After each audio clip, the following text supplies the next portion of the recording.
Well, that took longer than expected. Soul Hackers 2 was my most anticipated game of 2022.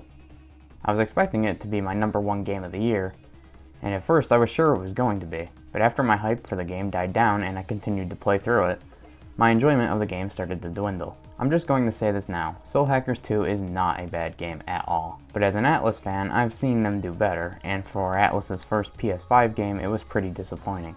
At least it was for me. And that's the thing, it was disappointing. For me. Maybe I had my expectations too high. I mean, it's happened to me before. But I wasn't completely disappointed. There were things I did genuinely enjoy about this game. See, in the first impressions video, I promised a quote more in-depth video on this game.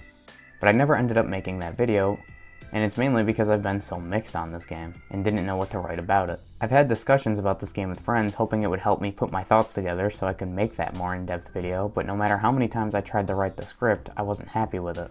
So I decided to replay the game from start to finish for a second time, and with doing so, hopefully I can finally make a video about this game that I'm happy with. So without further ado, let's get into Soul Hackers 2.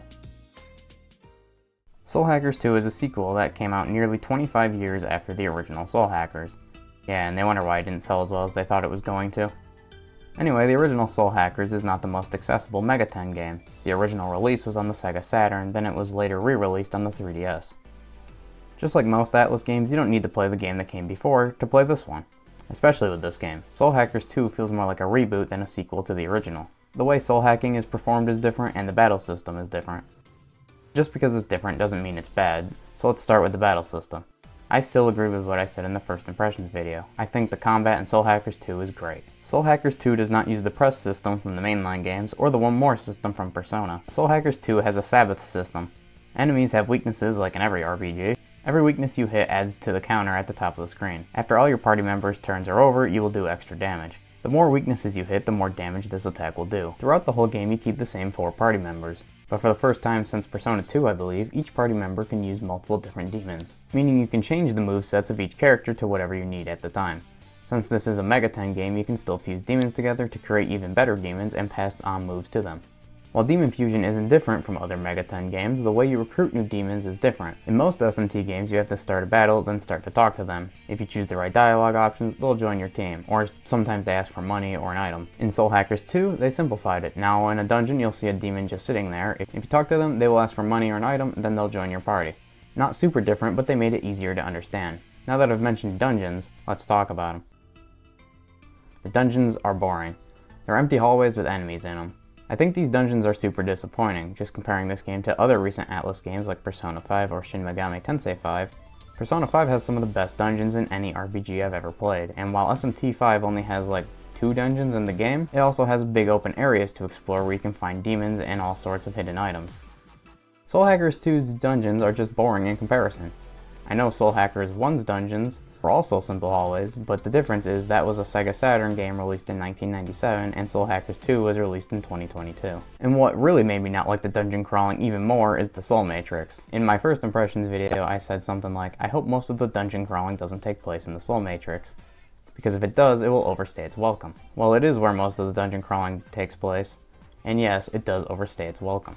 I would say even more than Tartarus did in Persona 3. The Soul Matrix might seem optional at first, but to get the true ending of the game, you have to get to the end of each party member's section of the Soul Matrix. So you're going to be here a lot.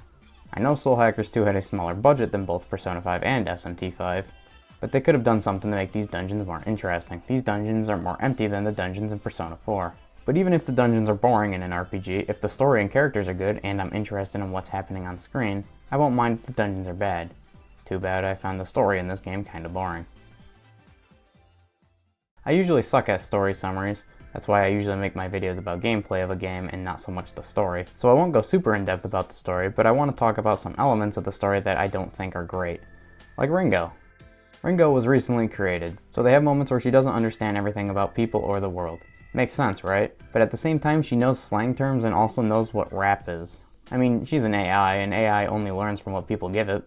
I don't know, it's weird. In general, I couldn't really get invested in the story of this game. I didn't really care about the characters, and for me that's a huge part that decides if I'm enjoying an RPG. But what about a game like SMT Nocturne? That game doesn't have many characters to get attached to either. But I like that game. Well, Nocturne has consistently fun gameplay, so that helps. But I also found the world of Nocturne super interesting. I wanted to play more of the game and learn more about the world, and I sort of felt the same way about Soul Hackers 2. I still think the world is colorful and vibrant. I love the way this world looks. I also thought the Devil Summoners splitting into two groups that fought each other because they had different views on humanity was a cool concept. I just wish I could like the main cast of characters more. There are a bunch of hangout events in this game to raise your party members' soul bonds. You can also raise the soul bonds by choosing the correct dialogue options.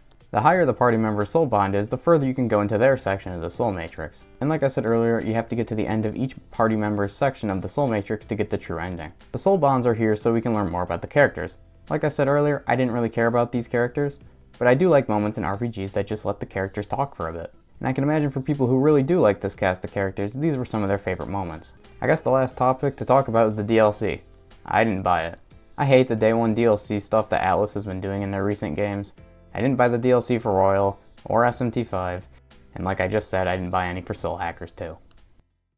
So that's all I have to say about Soul Hackers 2. Overall, I think it's an okay game, and that's disappointing.